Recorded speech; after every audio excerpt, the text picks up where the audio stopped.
In the early 20th century, during the summer of 1903, a team of construction laborists was tasked with renovating the long-abandoned Ravenshollow Manor, located in Clarksville, Tennessee. As they worked on the property, they made a horrifying discovery that would leave them deeply traumatized. Buried 3 feet under the mansion's stone foundation, concealed within a rusted metal box and carefully wrapped in oilcloth, was a collection of 47 photographs.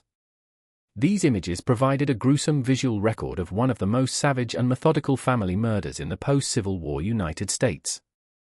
These were not official crime scene photographs taken by law enforcement.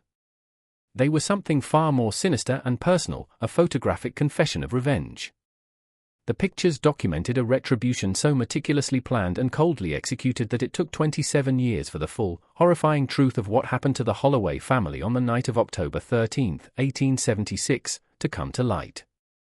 The sequence of images left nothing to the imagination, depicting every act of brutality, every moment of humiliation, and every cruel gesture that culminated in 5 violent deaths by machete in the middle of the night.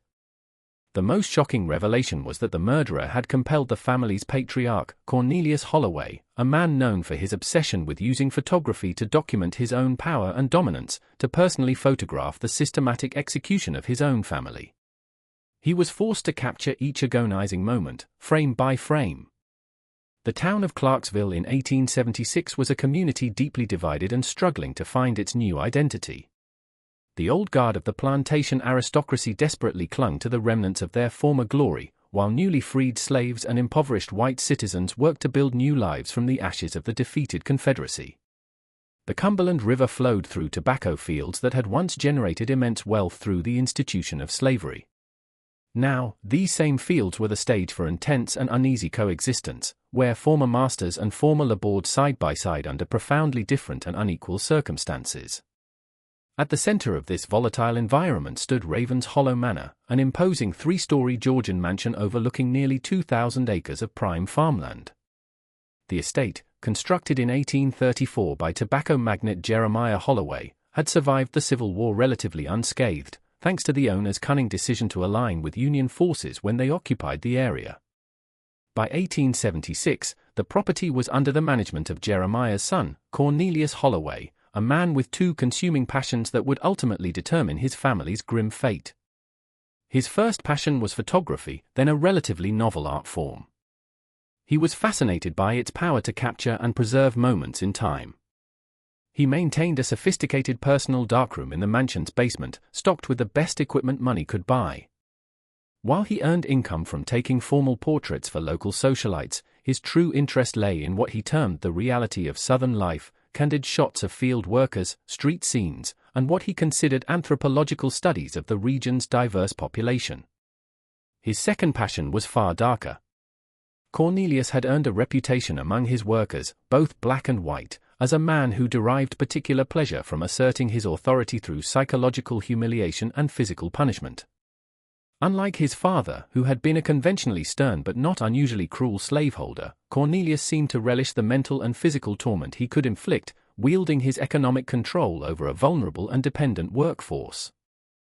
The Holloway family in 1876 consisted of Cornelius, his wife, Margaret, a delicate woman from a wealthy Nashville family who spent most of her time in a laudanum-induced stupor, and their 3 adult children, Edwin, 28, who shared his father's cruelty but lacked his intelligence and discretion, Caroline, 25, who used her sharp wit to socially torment those she deemed beneath her, and Thomas, 22, the youngest, who had returned from Vanderbilt University with modern ideas about labor that conflicted with his family's practices, though he lacked the courage to openly challenge them.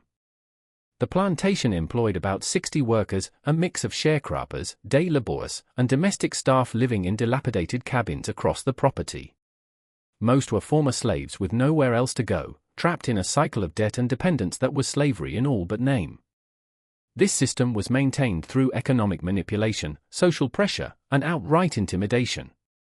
Overseeing this workforce was the foreman, Ezekiel Hayes, a tall, quiet man in his 40s.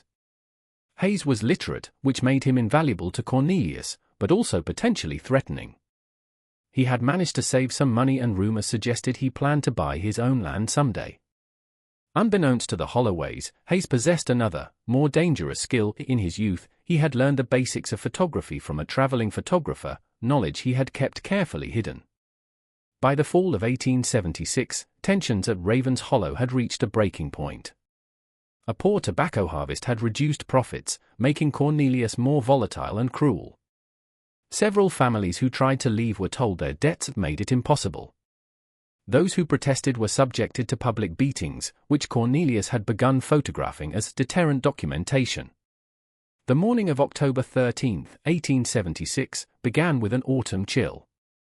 Cornelius was in an unusually good mood, preparing his camera equipment to ambush and photograph a group of workers he believed were planning to organize.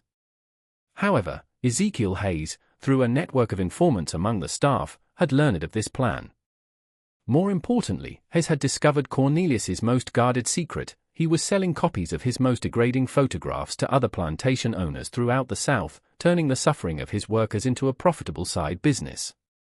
When Cornelius arrived at the barn with his enforcers, he found Hayes and a dozen workers waiting for him.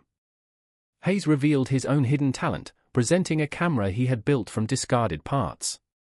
He informed Cornelius that he, too, had been documenting the truth for nearly 2 years, creating a comprehensive visual record of the Holloway family's cruelty, fraud, and exploitation, evidence far more damning than Cornelius's own images. What happened next was not a spontaneous act of violence but the beginning of a meticulously orchestrated campaign of revenge. Hayes and his conspirators overpowered Cornelius and his men. But instead of simply killing them, Hayes unveiled his true plan. He would use Cornelius's own obsession against him, forcing him to photograph the execution of his family with the same artistic precision he had used to document the suffering of others. As night fell, the remaining Holloways, Margaret, Caroline, and Thomas, grew anxious inside the manor. Edwin had not returned from the fields, servants had mysteriously vanished, and they began to hear strange, metallic clicking sounds from outside. Hayes and his men had surrounded the mansion, using their knowledge of the property to remain hidden while they documented the family's growing fear from multiple angles. Hayes then revealed the extent of his evidence to the family, proving their complicity in a vast system of abuse and fraud. He had also tailored psychological torments for each of them based on their specific fears, planting scandalous letters to ruin Caroline's social standing, fabricating evidence of embezzlement against Thomas, and replacing Margaret's laudanum with a placebo to force her into withdrawal.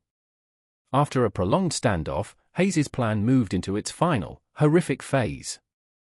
In a bizarre and chilling collaboration, Cornelius Holloway, faced with certain death and the chance to create his ultimate artistic masterpiece, agreed to participate. He provided technical expertise on lighting and composition, while Hayes directed the scenes, crafting a series of photographic tableaus that documented not just the killings, but each family member's confrontation with the consequences of their actions. Margaret was photographed surrounded by her empty laudanum bottles, her expression one of relief rather than terror, finally freed from her willful blindness and addiction. Caroline was positioned amidst a circle of mirrors, forced to see herself through the eyes of those she had humiliated, her vanity transformed into her instrument of judgment. Thomas was staged at his father's desk, surrounded by fraudulent documents he was forced to read aloud, acknowledging his intellectual complicity before his death. Edwin was subjected to the same torture devices he had used on others, with Cornelius meticulously photographing each stage of his suffering, culminating in an expression of ultimate moral understanding. Finally, Cornelius himself was photographed by Hayes, using his own equipment. The images showed not a broken man, but one who had achieved a twisted form of artistic fulfillment through the documentation of his own destruction. After the massacre, Hayes buried the metal box containing the 47 photographs beneath the manor's foundation. He and his conspirators disappeared.